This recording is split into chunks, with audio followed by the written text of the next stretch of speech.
কোরআন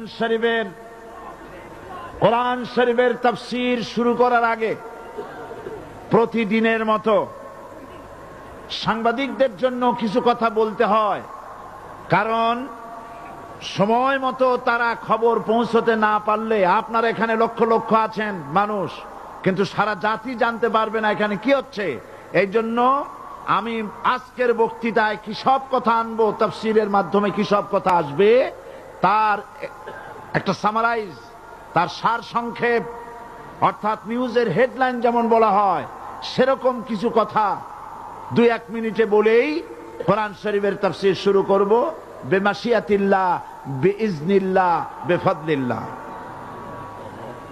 সেই কথাগুলি হচ্ছে, এই পৃথিবীতে নবী রাসূলগণের আগমন ঘটেছিল, উদ্দেশ্য ছিল এই আল্লাহর জমিনে আল্লাহর মানুষের উপরে আল্লাহর বিধান কায়েম করা। এটাই ছিল নবীদের আগমনের উদ্দেশ্য। আর শয়তানের আগমনের উদ্দেশ্য ছিল আল্লাহর বিধানের পরিবর্তে ধর্ম নিরপেক্ষ মতবাদ কায়েম করা।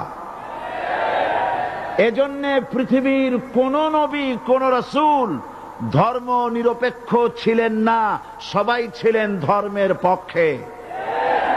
রাসূলুল্লাহর অসংখ্য সাহাবীদের মধ্যে একজন সাহাবীও ধর্মের ব্যাপারে নিরপেক্ষ ছিলেন না। গোটা বিশ্বের সমস্ত মুহাদ্দিস, মুফাসসির এবং বড় বড় ওলামা, পীর বুজুর্গ, এমন একজন লোক পাওয়া যাবে না যিনি ধর্মনিরপেক্ষ মতবাদের অনুসারী ছিলেন।